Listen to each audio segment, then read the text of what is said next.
తెలుసా? కనీసం ఇంటి స్థలం విలువే కనీసం 5 లక్షల నుంచి 7 లక్షల రూపాయలు. అందులో మళ్ళా ఇల్లు కడితే కట్టడానికి అయ్యే ఖర్చు మళ్ళీ కనీసం 2,40,000. ఇన్ఫ్రాస్ట్రక్చర్ మీద మళ్ళీ మీ బిడ్డ పెట్టే ఖర్చు మరో ₹1,00,000.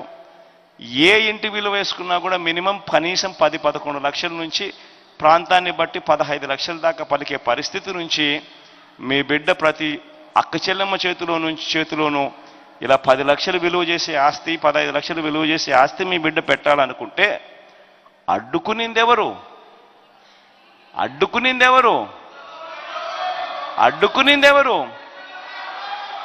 ఇదే చంద్రబాబు నాయుడు, ఇదే లోకేష్ బాబు మీ దగ్గరికి ఇంటికి వచ్చినప్పుడు, మీ దగ్గరికి వచ్చి ఓట్లు అడిగినప్పుడు మీరు అందరూ ఇదే మాట అడగాలి.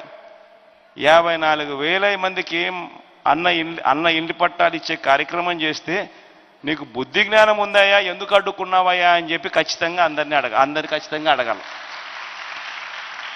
ఎందుకనంటే రాజకీయాలలో ఉన్నప్పుడు ప్రతి ఒక్కరూ కూడా తెలుసుకోవాల్సింది ఏమిటి అనంటే, జగన్ చేయొచ్చు, అది ఇంకొకరు చేయొచ్చు, కానీ బాగుపడేది పేదవాడు బాగుపడతా ఉన్నాడు.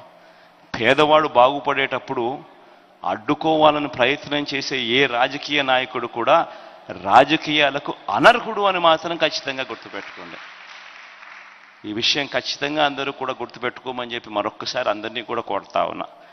మంగళగిరి నియోజకవర్గానికి సంబంధించి డెవలప్మెంట్ పరంగా ఇక్కడ ఏ స్థాయిలో డెవలప్మెంట్ జరిగిందన్నది ఆర్కే నాకన్నా బెటర్గా కూడా మైక్ ఒక్కసారి ఆర్కేకి ఇస్తే ఏ స్థాయిలో ఇక్కడ ఈ ప్రాంతంలో డెవలప్మెంట్ జరిగిందనేది ఆయన బాగా కులంకుషంగా కూడా ఆయన చెప్పడం మొదలు పెడతాడు.